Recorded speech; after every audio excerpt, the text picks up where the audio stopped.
بدلیں زندگی۔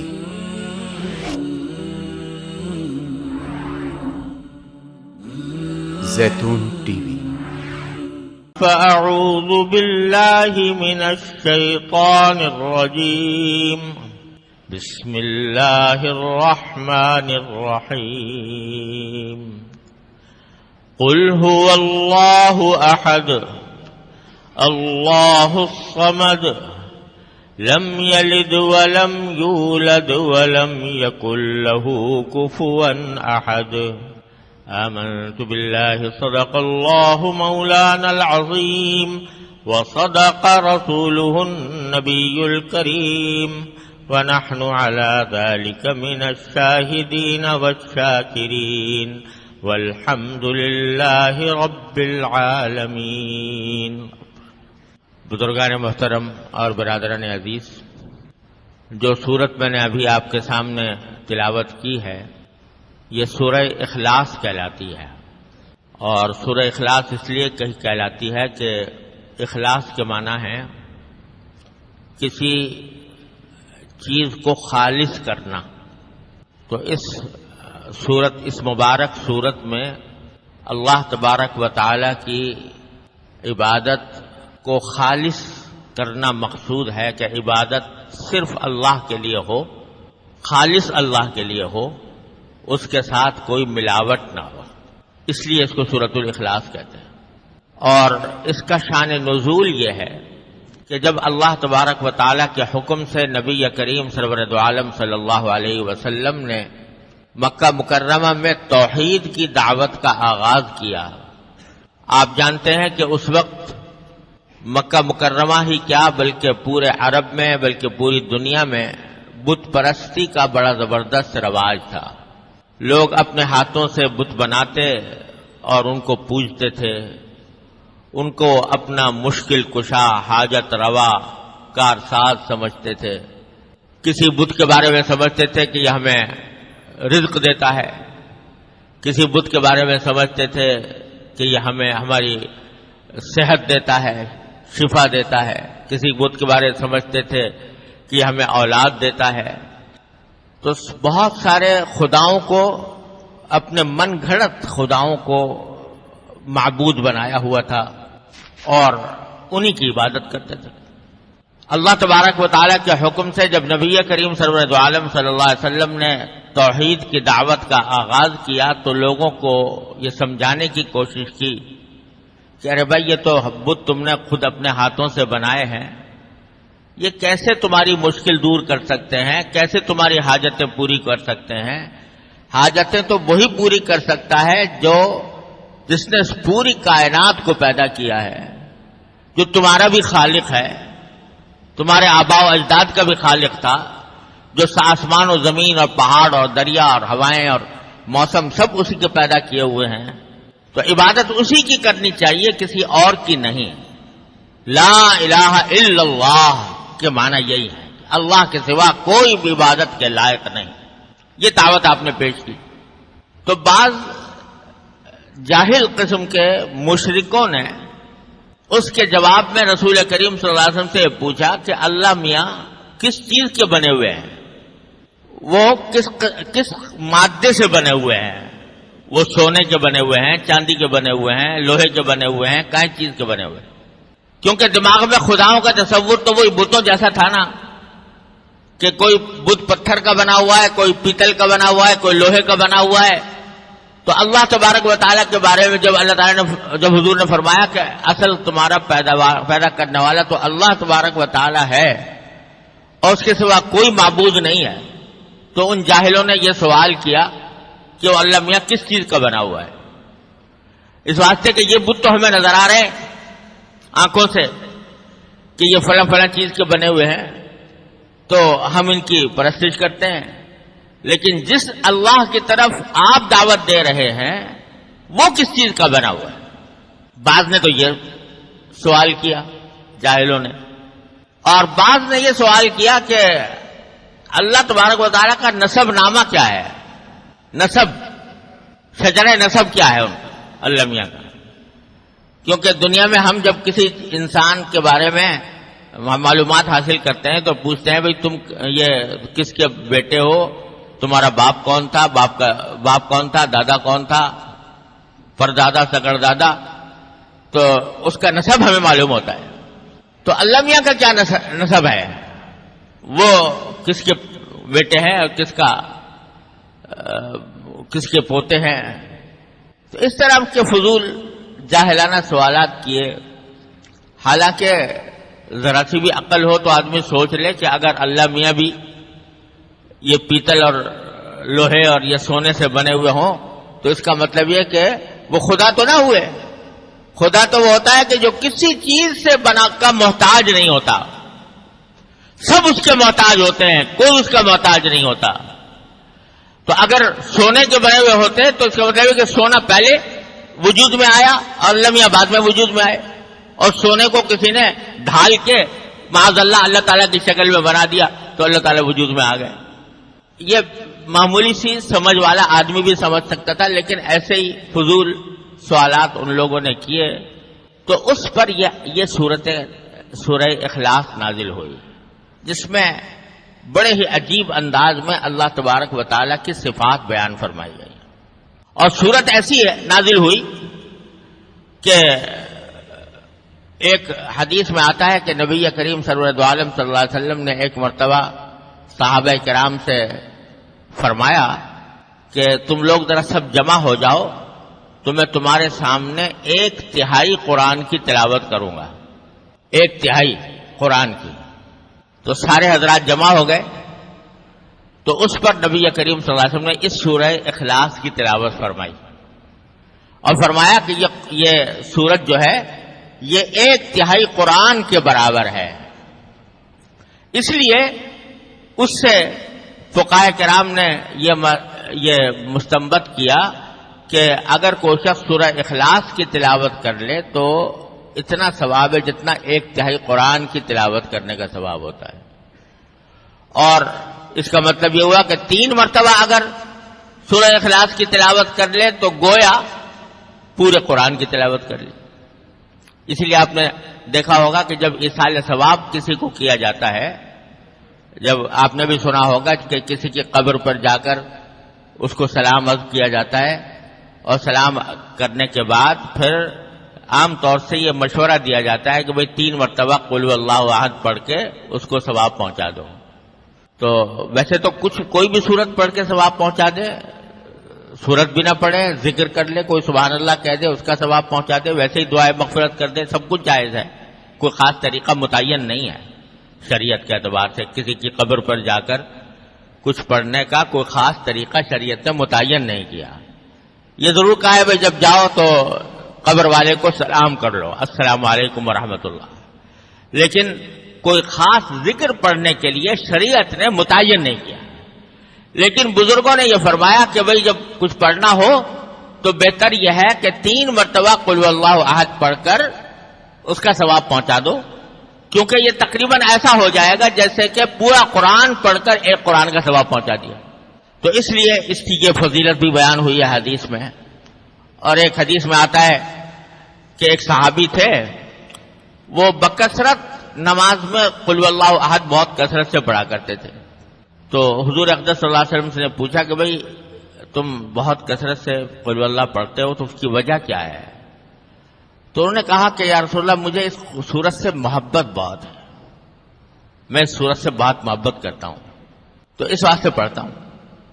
تو رسول کریم صلی اللہ علیہ وسلم فرمایا کہ حبک ایہا ادخلک الجنہ، جو تم اس سورت سے محبت کرتے ہو تو اس محبت کی وجہ سے اللہ نے تمہیں جنت میں داخل کر دیا.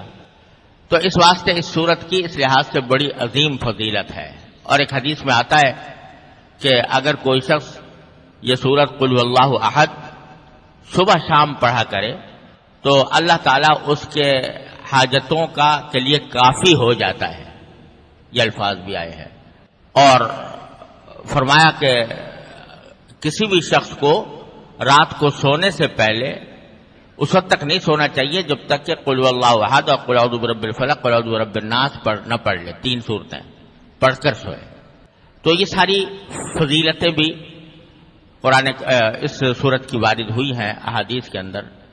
تو بڑی عظیم صورت ہے مختصر لیکن نہایت جامع. اب ترجمہ اور مطلب سمجھیے. سورت کی پہلی آیت ہے قل هو اللہ احد. قل یہ خطاب ہے نبی کریم سرور دو عالم صلی اللہ علیہ وسلم سے کہ اے نبی صلی اللہ علیہ وسلم آپ کہہ دیجئے. قل کے معنی کہہ دو، یعنی جو فضول باتیں کر رہے ہیں لوگ، کوئی پوچھتا ہے کہ اللہ میاں کس چیز کا بنا ہوا ہے، کوئی پوچھتا ہے کہ اللہ تعالیٰ کا نسب نامہ کیا ہے، تو ان سب سے کہہ دو کہ هو اللہ احد. بات یہ ہے کہ اللہ تو ایک ہے، اور لفظ استعمال کیا احد. عربی زبان میں واحد بھی کہا جاتا ہے، واحد کے معنی بھی ایک کے ہوتے ہیں اور احد کے معنی بھی ایک کے ہوتے ہیں، لیکن دونوں میں ایک فرق ہے. ہمارے پاس اردو میں ترجمہ کرنے کے لیے کوئی اور لفظ نہیں ہے، لہذا ہم واحد کا ترجمہ بھی ایک کرتے ہیں اور احد کا ترجمہ بھی ایک کرتے ہیں. لیکن عربی زبان بڑی وسیع زبان ہے، اس میں ہر لفظ کے کہا جاتا ہے کہ عربی زبان میں کوئی لفظ مرادف نہیں ہے، یعنی ایک ہم معنی لفظ کوئی نہیں. ہر لفظ میں کوئی نہ کوئی ایسی بات ہوتی ہے جو دوسرے لفظ میں موجود نہیں. تو احد بھی ترجمہ اگرچہ اس کا بھی ایک کیا جاتا ہے، لیکن دونوں میں فرق یہ ہے کہ جب واحد کہتے ہیں تو واحد کے معنی تو یہ واحد مقابلے میں ہوتا ہے اثنین ثلاثہ کے، یعنی ایک جو مقابلے میں ہے دو کے اور تین کے. تو اگر یہ کہا جائے کہ اللہ واحد ہے تو اس کے معنی یہ ہے کہ خدا دو نہیں ہے، تین نہیں ہے، چار نہیں ہے، پانچ نہیں ہے، ایک ہے. تو وہ ایک معنی میں ہے ایک سے زیادہ کی نفی کرنے کے لیے، ایک سے زیادہ کا احتمال ختم کرنے کے لیے واحد کا لفظ استعمال ہوتا ہے. کہتے ہیں اللہ ایک ہے، کیا معنی؟ واحد ہے اگر کہیں گے تو معنی کیا ہے کہ اللہ میاں دو نہیں ہے، ایک ہی ہے. اور احد کہا جاتا ہے اس چیز کو جس کے اندر کوئی جز نہ ہو، جز ہی کوئی نہ ہو. مثلا ایک چیز ہے جو 10 چیزوں کی بنی ہوئی ہے تو ایک ہی، لیکن 10 چیزیں مل کر وہ ایک چیز بنی ہے. اب یہ کرسی ہے، مثلا یہ کرسی ایک ہے، جب پوچھو گے تو کیا کہیں گے کہ ایک ہے، لیکن یہ واحد تو ہے، احد نہیں ہے. کیوں نہیں ہے؟ اس واسطے کہ یہ بہت ساری چیزیں مل کر بنی ہے. لکڑی، پائے کی لکڑی الگ ہے، ہتھے کی لکڑی الگ ہے، پیچھے پشت کی لکڑی الگ ہے، اس میں وہ بھی لگا ہوا ہے، گدا بھی لگا ہوا ہے، اس میں کیلیں بھی لگی ہوئی ہے. تو یہ ہے تو واحد لیکن احد نہیں ہے، اس واسطے کہ اس کے بہت سارے اجزاء ہیں اور بہت سارے اجزاء سے مل کر یہ ایک کرسی بنی ہے. تو جب اردو میں ہم کہیں گے تو ایک ہی کہیں گے نا، لیکن عربی زبان میں ہم اس کو واحد تو کہہ سکتے ہیں لیکن احد نہیں کہہ سکتے. احد اس لیے نہیں کہہ سکتے کہ اس کے بہت سارے اجزاء ہیں. احد اس کو کہیں گے جس کا کوئی جز ہی نہیں سرے سے، وہ کسی چیز سے مل کر نہیں بنا، اس کے کوئی اجزاء ترکیبی نہیں ہے، اس کے کوئی انگریڈینٹس نہیں ہے، اس کے کوئی عناصر نہیں ہے جس سے مل کر وہ بنا ہو. تو هو اللہ احد، بات یہ ہے کہ اللہ تو احد ہے. کیا مانا؟ کہ وہ تو کسی چیز سے نہیں بنا، اس کے کوئی اجزاء نہیں ہے. یہ جو تم کہہ رہے ہو کہ سونے سے بنا ہوا ہے یا لوہے سے یا پیتل سے یا کس چیز سے، تو اس کا کوئی جز نہیں، اس کا کوئی مادہ نہیں. وہ تو ایک ایسی ذات ہے جو سارے مادوں کی خالق ہے. سارے کائنات میں ایک ایک چیز جو پائی جاتی ہے، چھوٹی ہو یا بڑی، وہ اللہ تبارک و تعالیٰ کی پیدا کی ہوئی ہے. لہذا اللہ احد ہے، اس کا کوئی جز نہیں، وہ کسی چیز سے مرکب نہیں. لہذا سوال ہی بیکار ہے کہ سونے سے بنا ہوا ہے یا پیتل سے بنا ہوا ہے یا لوہے سے بنا ہوا ہے، کس چیز سے بنا ہوا ہے؟ وہ تو احد ہے. احد کیوں ہے؟ اس کی اجزاء کیوں نہیں ہے؟ اس لیے کہ اللہ صمد، اللہ صمد ہے. اب یہ صمد بھی ایسا لفظ ہے کہ اردو میں ترجمہ کرنا بڑا مشکل ہے اس کا، صحیح ٹھیک ترجمہ کرنا۔ اگر قرآن کریم کے ترجمے اٹھا کر دیکھو تو صمد کا ترجمہ عام طور سے یہ کیا جاتا ہے کہ اللہ بے نیاز ہے، صمد کے معنی بے نیاز، لیکن یہ طرح ایک لفظ سے اس کا پورا معنی ادا نہیں ہوتا، پورا مفہوم ادا نہیں ہوتا۔ صمد عربی زبان میں کہتے ہیں کسی ایسی ذات کو کہ ساری مخلوقات اس کی محتاج ہوں، سب اس کے محتاج ہوں، وہ کسی کا محتاج نہ ہو۔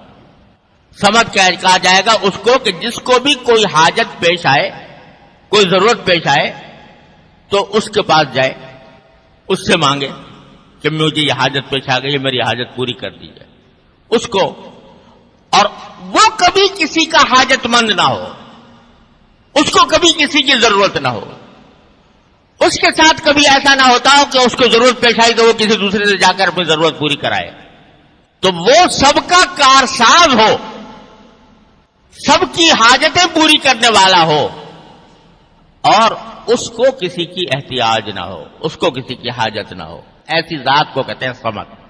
تو اللہ صمد، اللہ تعالیٰ صمد ہے، یعنی سب کو اس کی ضرورت ہے، اس کو کسی کی ضرورت نہیں۔ چونکہ سب کو اس کی ضرورت ہے اور اس کو کسی کی ضرورت نہیں، تو اگر وہ کسی چیز سے بنا ہوا ہوتا، کسی بھی چیز سے، سونے سے، چاندی سے، کسی بھی چیز سے، تو اس کا مطلب یہ ہوتا کہ وہ اپنے وجود میں اس سونے کا محتاج ہے۔ فرض کرو ایک زیور ہے، وہ سونے کا بنا ہوا ہے، تو زیور وجود میں آ نہیں سکتا جب تک کہ پہلے سونا موجود نہ ہو۔ جب سونا ہوگا، اس کو ڈھالا جائے گا تو زیور بنے گا۔ تو زیور محتاج ہے کس کا؟ سونے کا۔ تو اگر اللہ تبارک و تعالیٰ کو کہا جائے کہ وہ سونے کا بنا ہوا ہے تو اس کے معنی اللہ میاں محتاج ہو گئے سونے کے، حالانکہ اللہ تعالیٰ کسی کا محتاج نہیں۔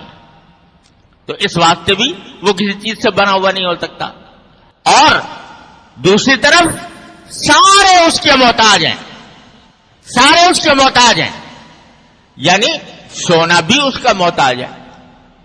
جب ساری مخلوقات اس کے محتاج ہیں تو سونا بھی اس کا محتاج ہے، یعنی وہ وجود، سونا وجود میں آ نہیں سکتا جب تک کہ اللہ تعالیٰ اس کو پیدا نہ کرے۔ لہذا سونا تو خود محتاج ہے اللہ تبارک و تعالیٰ کا اپنے وجود میں، جب تک اللہ تعالیٰ اس کو پیدا نہیں کرے گا اس وقت تک پیدا نہیں ہوگا، تو وہ تو وجود میں آیا اللہ کے پیدا کرنے سے، جس کے معنی اللہ تعالیٰ پہلے سے موجود تھے، سونا بعد میں اللہ تعالیٰ کی تخلیق سے وجود میں آیا۔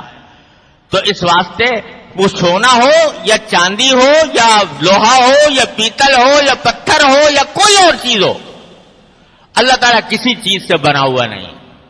اب جیسے انسان ہے، گوشت پوش کا بنا ہوا ہے، ہڈیاں گوشت پوش، تو انسان محتاج ہے اس کا، گوشت پوش ہڈیوں کا، اگر یہ نہ ہو تو انسان کا وجود ختم، تو محتاج ہے اس کا۔ تو اللہ تعالیٰ نہ گوشت ہے، نہ پوست ہے، نہ ہڈی ہے، نہ سونا ہے، نہ چاندی ہے، نہ پیتل ہے، نہ لوہا ہے، نہ پتھر ہے، نہ کوئی اور مادہ ہے، وہ تو ایسی ذات ہے کہ سب اس کے محتاج ہیں۔ یہ معنی اللہ الصمد۔ پھر فرمایا کہ لم یلد ولم یولد، یہ جواب ہے ان کا جو کہہ رہے تھے لمیہ کا نسب نامہ کیا ہے، اللہ تعالیٰ کا باپ دادا کون ہے یا اس کی اولاد کون؟ فرمایا لم یلد ولم یولد، نہ اس نے کسی کو جنا اور نہ وہ کسی سے جنا گیا، یعنی نہ اس کا کوئی باپ ہے نہ اس کا کوئی بیٹا ہے۔ کیوں نہیں ہے؟ اس واسطے کہ جب وہ محتاج نہیں کسی کا، سب اس کے محتاج ہیں۔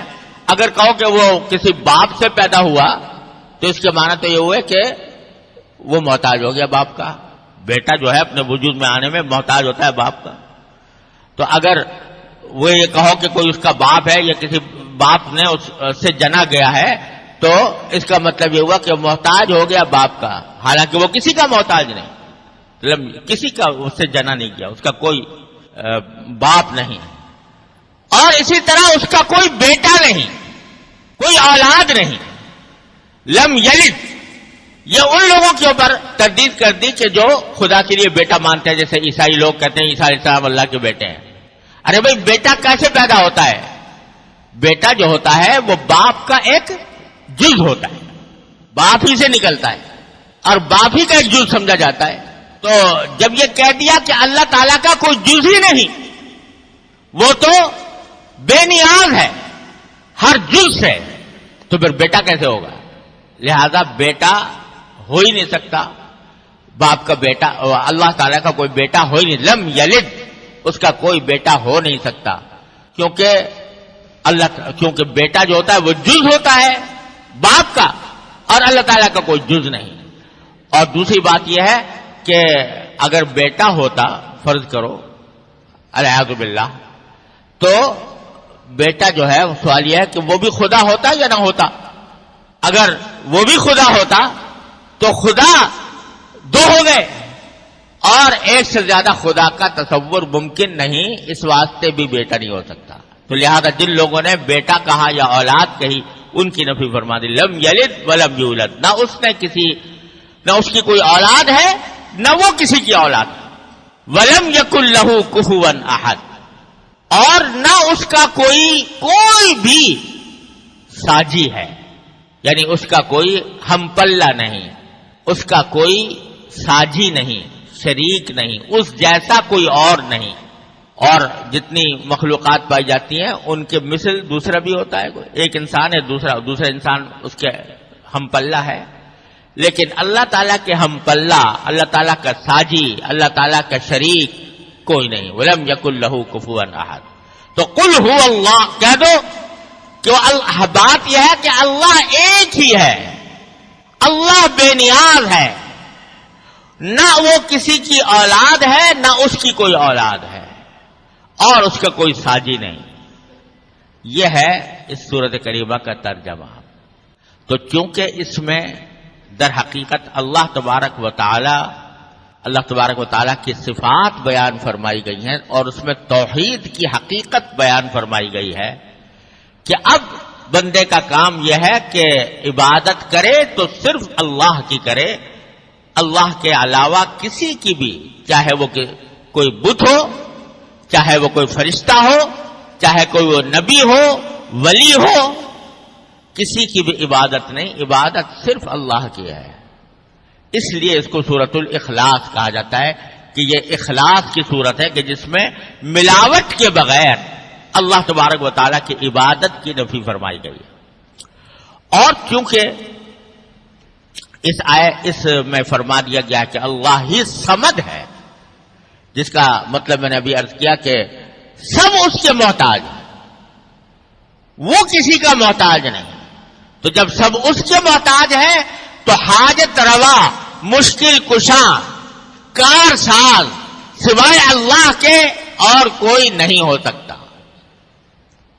اگر حاجتیں پوری کرے گا تو وہی کرے گا، مشکلیں دور کرے گا تو وہی کرے گا، بگڑی بنائے گا تو وہی بنائے گا.